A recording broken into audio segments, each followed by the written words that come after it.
Hello, lovely listeners. I'm Julia, who will help you relax and fall asleep tonight. What time is it for you right now? And do you have a cozy drink or snack that helps you relax before bed? Let me know in the comments. Long ago, in a realm bordered by windswept plains and ancient forests, two brothers embarked on a journey that would change their fates forever. One brother was born into wealth and privilege, his life marked by the splendor of fine garments and the shimmering brilliance of a gilded carriage.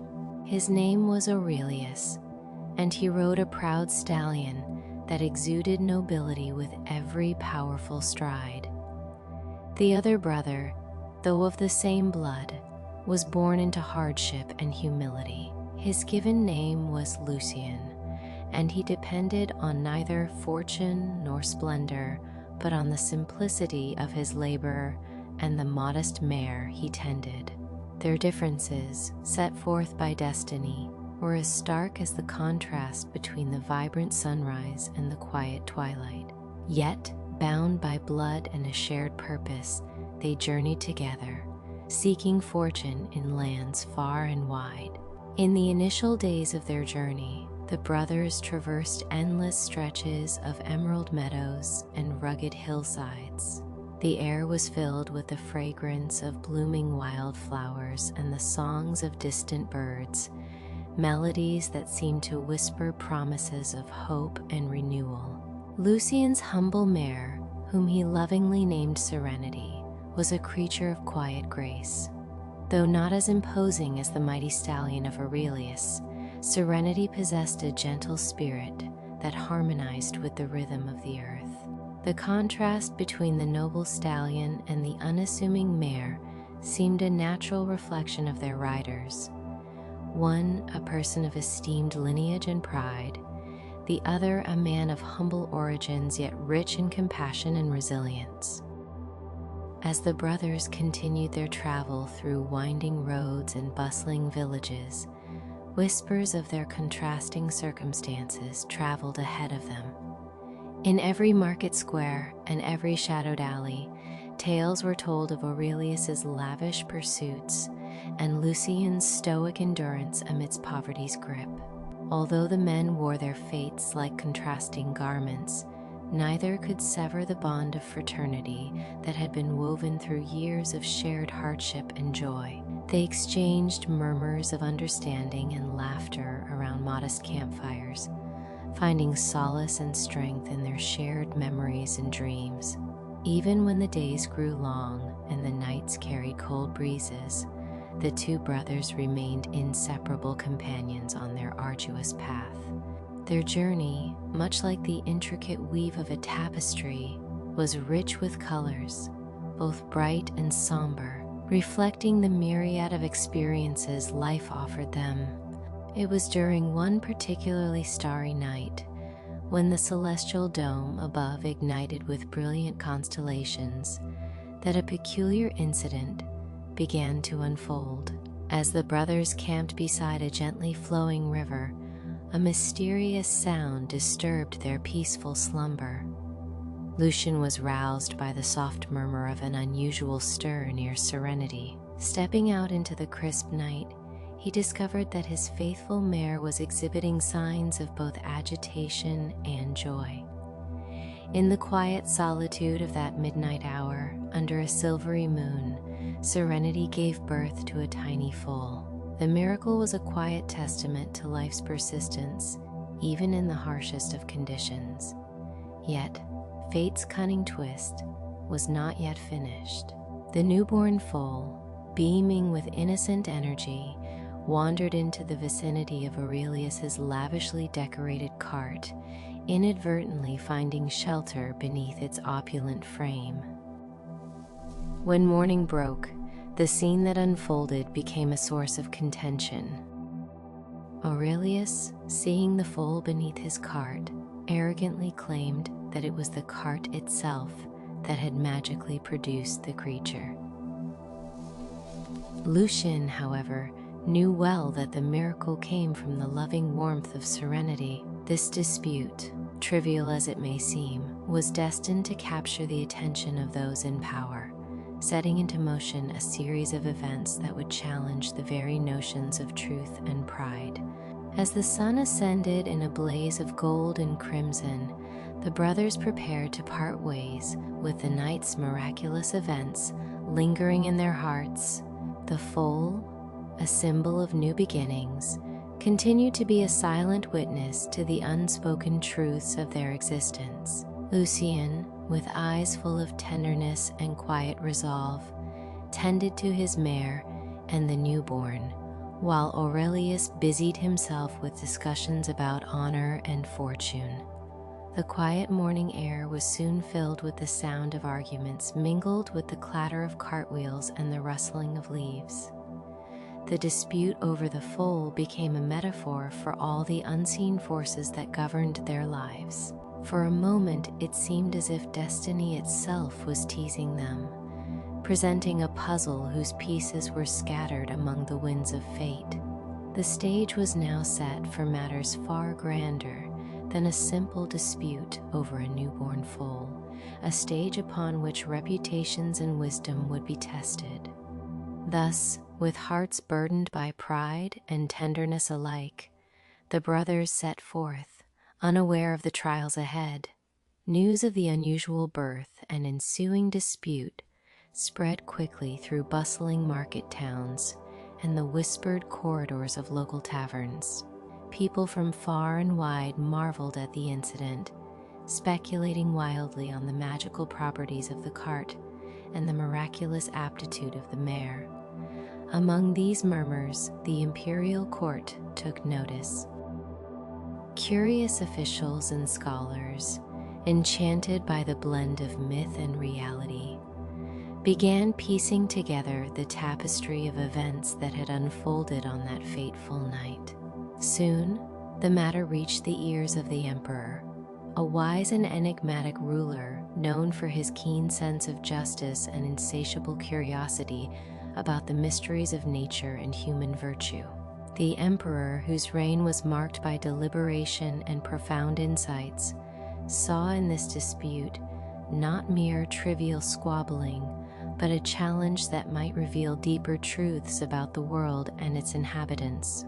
Inspired by the potential that this accidental encounter could unearth wisdom and shed light on the true nature of strength and humility, the emperor sent his trusted herald, a man of remarkable eloquence named Marcellus, to summon the brothers to the imperial court. Marcellus, adorned in stately robes with intricate golden embroidery, set forth on a journey through winding backroads and well-trodden pathways until he reached the modest dwelling of Lucian.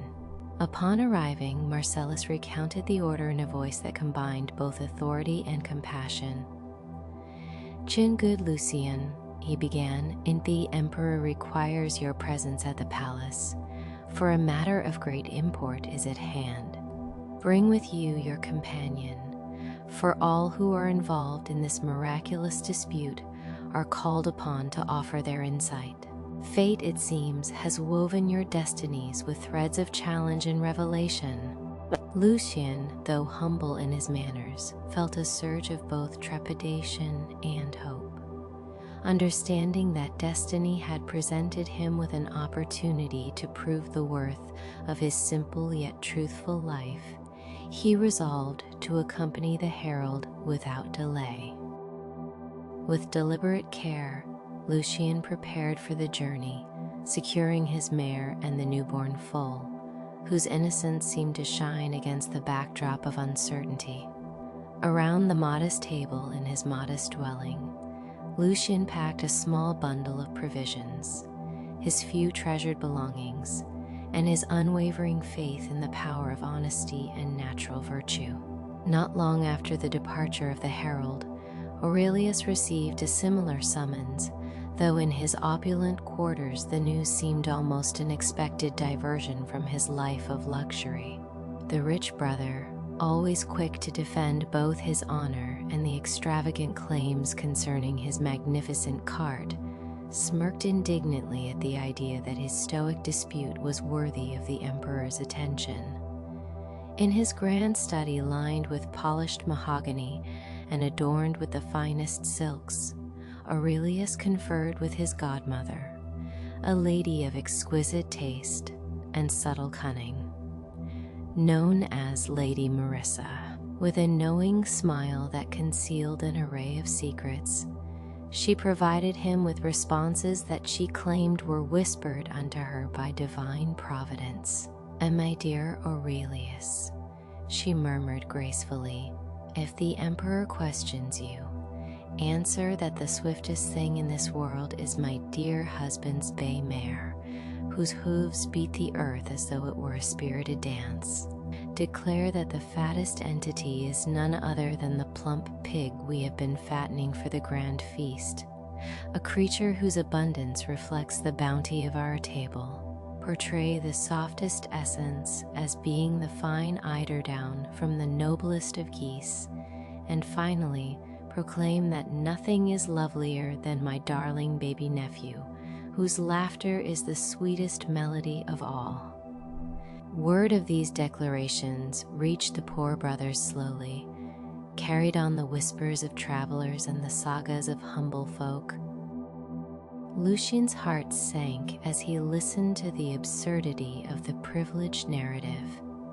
In the quiet of his dwelling, he pondered the unfounded pride of his rich brother and the misleading words of Lady Marissa. The truth, so simple and pure, was obscured by the glimmer of wealth and the allure of embellished tales. That very night, as he lay awake beneath the stars, Lucian's mind wandered through memories of hardship, of honest labor, and of quiet moments that proved the value of sincerity over material pretense. In the flickering candlelight, his mind dwelt upon the thought that life's greatest treasures were not measured in gold nor in luxurious boasts, but in the genuine warmth of a caring heart and the humble strength of honest toil. As the appointed day drew near, the atmosphere in the capital grew charged with anticipation and a quiet excitement that mingled with anxiety. The city, renowned for its architectural marvels and vibrant culture, was now abuzz with speculations regarding the emperor's planned confrontation. Rumors and tales glided through the crowded streets like autumn leaves carried on a brisk wind, each story adding vivid hues to the picture of a grand gathering that promised both spectacle and revelation. Scholars prepared elaborate theories, while common folk exchanged old proverbs in hushed tones, reflecting upon the age-old adage that wisdom often reveals itself in the most unsuspecting of forms. In every corner of the empire, from the tiniest hamlet to the bustling urban centers, hearts beat with the silent question, could this dispute truly encapsulate the essence of the world, laying bare the swift, the fat, the soft, and the most beautiful elements of existence itself? The upcoming encounter was heralded as nothing short of a turning point, an opportunity to discern the value of simplicity over ornate pride, and to challenge preconceptions that wealth could never foster genuine truth. With each passing moment, the excitement built, weaving together threads of destiny that would soon converge at the imperial palace, where the wisdom of rulers and the sincerity of common souls would be laid bare for all to witness. Thus the stage was impeccably set for the brothers' fateful audience at the palace, where destiny awaited their answers. Their journey promised profound transformation. Upon arriving at the majestic imperial palace, Lucian and Aurelius found themselves surrounded by resplendent courtyards, towering marble pillars, and gardens that whispered stories of triumph and sorrow in every rustle of leaves. Their contrasting demeanors were as apparent as the difference between a modest, sincere soul and a man wrapped in prideful finery. Within the grand throne room, sparkling with the light of crystal chandeliers and the soft murmur of courtiers, the emperor awaited their arrival. He was a man of dignified presence and gentle wisdom, his eyes reflecting the depths of countless lifetimes, and his voice carrying the calm authority of someone who had witnessed both the rise and fall of empires. With measured calm, the emperor addressed the gathered assembly.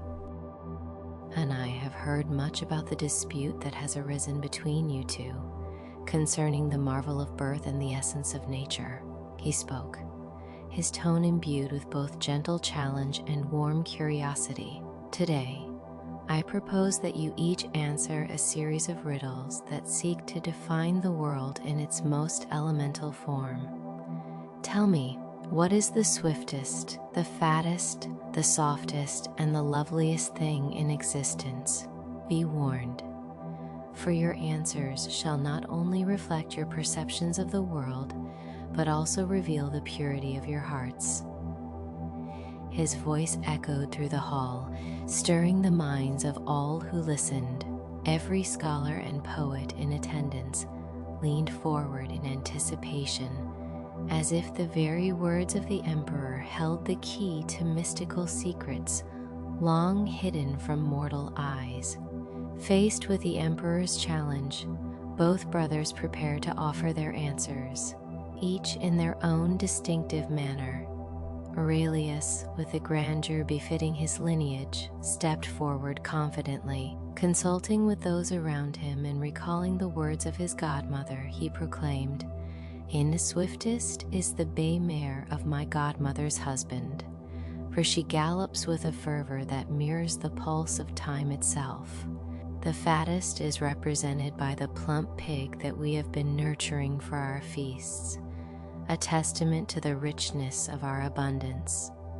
The softest is the eiderdown taken from the noblest geese, as gentle as the whisper of wind through silken leaves. And the loveliest, without a doubt, is my dear baby nephew, whose smile outshines even the brightest of stars."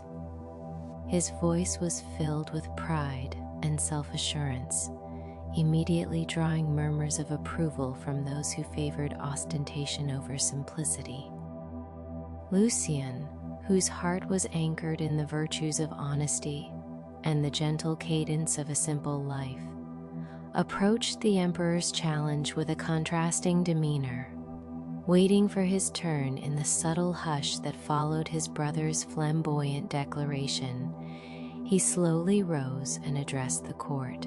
"Your Majesty," he began in a soft, measured tone that carried the weight of genuine wisdom, "and the swiftest thing in this world is not measured by the pace of hooves, but by the chill of the northern wind in the depth of winter, which races across the land with an unbridled force that catches both man and beast unprepared.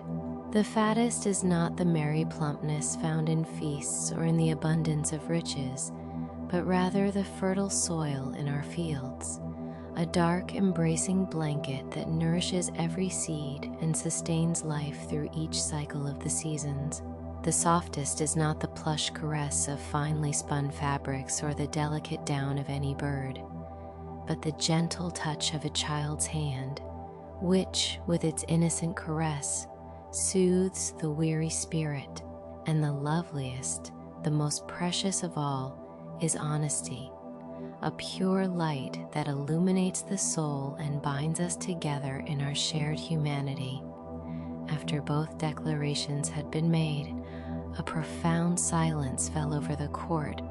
Courtiers exchanged glances, and even the most seasoned advisors seemed to pause in contemplation, weighing the sincerity and subtle truths in each answer. The emperor, his eyes gleaming with a mix of wisdom and mild amusement, remarked, "It is evident that while wealth and pride may offer one version of reality, the simplicity born of hardship often reveals a deeper authenticity. Each answer, though seemingly disparate, speaks to the fundamental fabric of life, and his remark was met with soft applause and murmurs of agreement. Then he continued, and wisdom, as we know, comes not merely from a single perspective, but from the convergence of diverse experiences. Therefore, I propose tasks that will challenge the very essence of your understanding.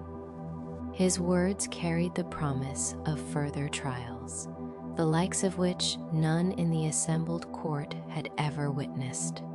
Lucian, your straightforward wisdom has captivated me, and I invite you now to prove that your insight extends beyond these four elements. I charge you with finding the eternal melody that can soothe discord and inspire hope in a desolate heart.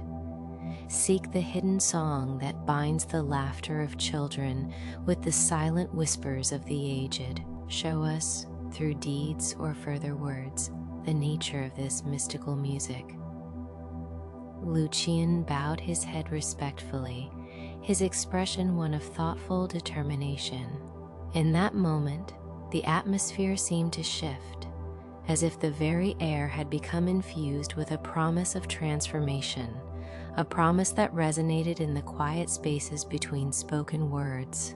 After both declarations and the emperor's final charge, the courtiers and onlookers retreated into groups, debating the merits of each answer in hushed, thoughtful tones. Some spoke in admiration of the rich brother's ornate words, while others found the humble clarity of Lucian's reply to be a beacon of genuine wisdom. In the quiet corridors of the palace, scholars recorded the events, understanding that this moment would be remembered as an instance where truth had wrestled with pride. The emperor himself observed quietly, his heart quietly rejoicing at the meeting of opposites, and at the promise of insight that these answers had unlocked. Following the great assembly at the imperial palace, Lucian found himself entrusted with a task that seemed as enigmatic as it was profound.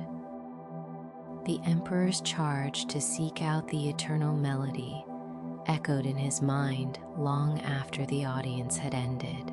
Determined to uncover the hidden song that bound the laughter of children with the whispers of the older souls, Lucian embarked on a solitary journey into the heart of the realm. Along his path, the countryside unfolded like a living storybook, its landscapes imbued with secrets and its winds carrying the forgotten tales of yore. He traveled through vast meadows bathed in sunlight and over rugged hills, whose ancient stones held the wisdom of innumerable sunsets. Each step he took was a silent prayer to the forces of nature, a testament to his unwavering belief that truth had many voices and that the melody of life was a symphony composed of both sorrow and joy. As he ventured deeper into the very tapestry of his homeland, Lucian encountered people whose lives were painted with resilience and a deep connection to the earth. In a quiet village nestled between rolling farmland and dense, whispering forests, an elderly minstrel caught his attention. The minstrel, weathered by time yet vibrant in his spirit, spoke in a soft yet resonant voice. In every winding river and in every rustling leaf, there lies a note of the eternal song, he told Lucian. Listen closely to the murmurs of the wind at dawn, for in its sighs you may find the first chord of a melody that has been sung since the birth of the world. Moved by his words, Lucian paused and closed his eyes, attuning his senses to the subtle harmonies of nature. In that moment, the soft trill of a lark and the distant rustling of pines seemed to weave together, hinting at the hidden symphony he so desperately sought. Continuing his quest, Lucian journeyed onward through sun-dappled groves and misty highlands where ancient legends whispered from every stone. In each village he visited, he listened intently, as elders recounted memories of past days and the magical tunes that once filled the air. Every whispered note, every rustle of the wind carried a fragment of the melody he sought, an elusive symphony that defied the confines of time.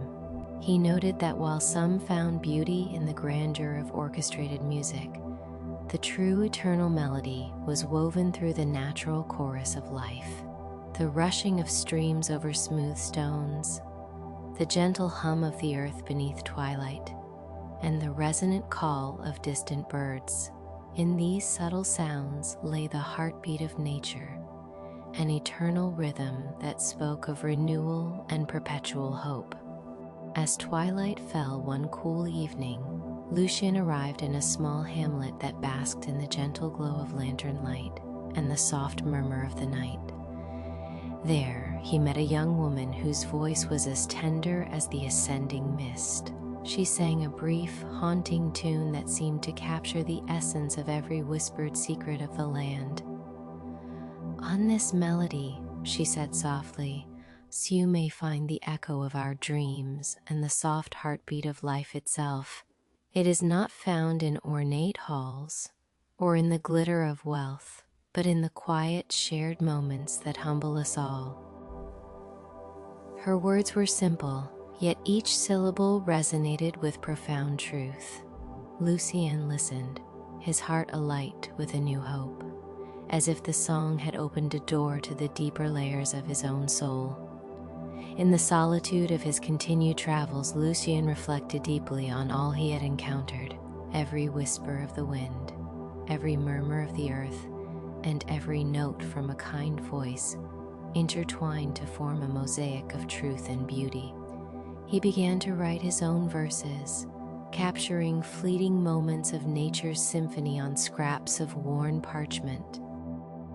In his writings, the eternal melody was a living entity, an ever-changing song that danced with the seasons and echoed with the laughter of those who still believed in the purity of a heartfelt song. With each verse, his spirit grew lighter, and his determination to understand the intangible deepened.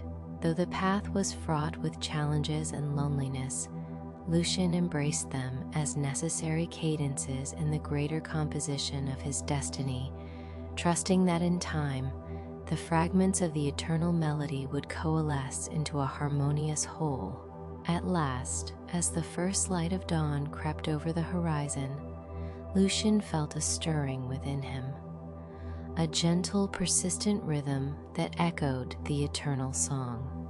In that quiet moment, amidst the soft croon of awakening nature, he understood the profound truth that life, in all its simple beauty, was itself a melody. His heart resonated with timeless wonder. Word of Lucien's journey and the deep wisdom he had gathered traveled swiftly across the lands, even reaching the ears of the emperor.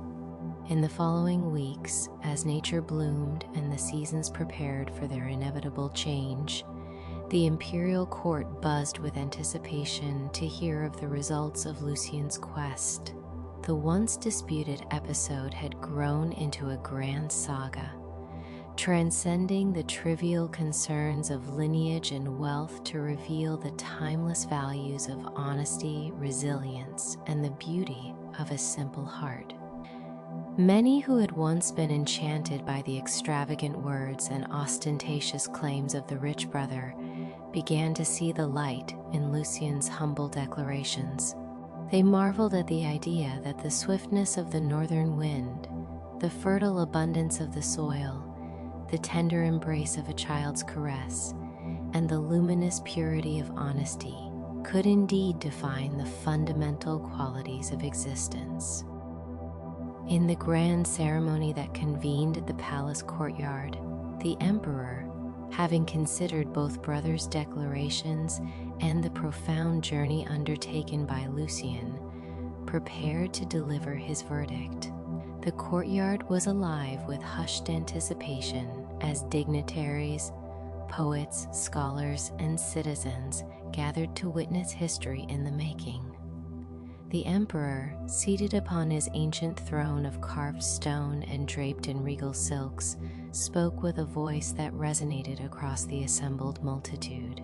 Today, we stand at the crossroads of pride and humility, of ostentation and quiet truth.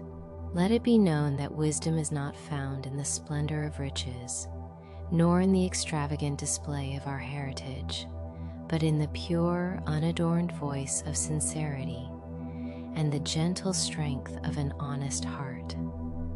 After a pause that stretched into timeless silence, the emperor continued, his eyes moving slowly between the two brothers. Aurelius, you have served your lineage with dignity, yet your words, while grand, lack the soulful simplicity required to touch the hearts of our people. Lucian, your journey and your unwavering respect for the humble voice of nature remind us that true wisdom lies not in extravagance, but in understanding and compassion. Murmurs of agreement swept through the crowd as the emperor spoke these words.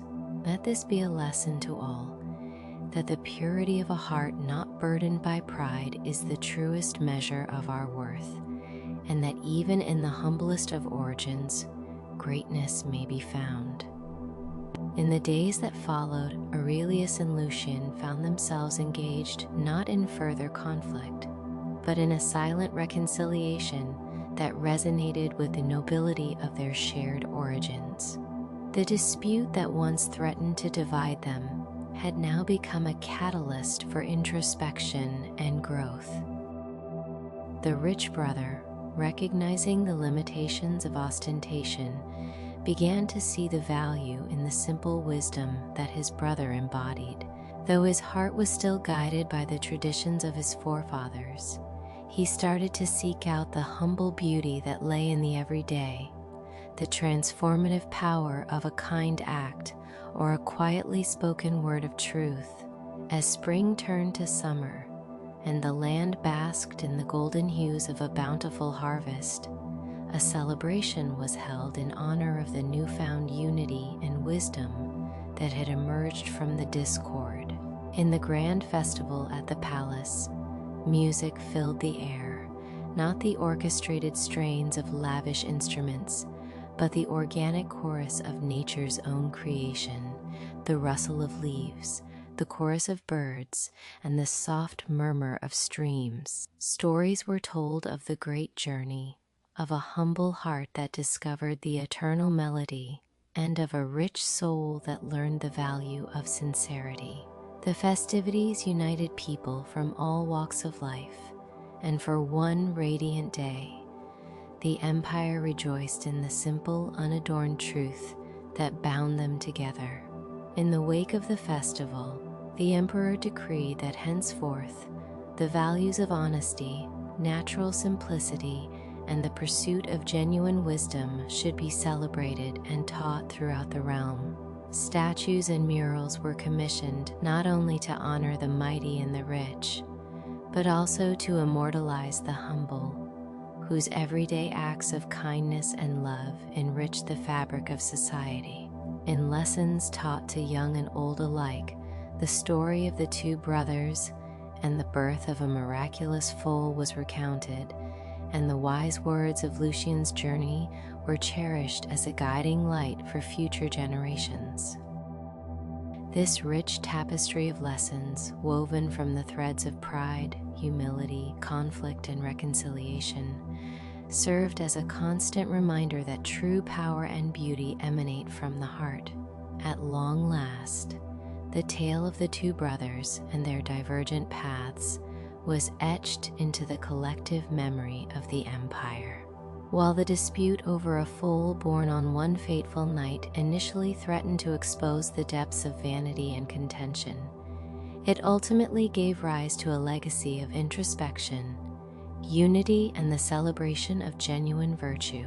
In humble gatherings and grand assemblies alike, the enduring lesson was clear, that the true measure of greatness lies not in the glitter of wealth or the grandiosity of words, but in the transparent simplicity of an honest heart and in the soft, life-affirming melody that courses through every living soul. With the blessings of the emperor and the collective hope of the people, the two brothers eventually reconciled, realizing that their divergent lives were but two notes in the vast, harmonious score of existence. Over time, Aurelius transformed his ways, learning that the splendor of the heart, when truly open and sincere, held a brilliance far surpassing that of gold. Lucian continued to journey, his path ever guided by the eternal melody that he had discovered within the quiet rustle of nature and the innocent laughter of children. Their reunion, celebrated in song and story, became a symbol of unity, a living testament that even the deepest divides can be bridged by the simple, enduring truth of love and honesty. May their legacy guide us always, forever and ever. Sweet dreams. Good night.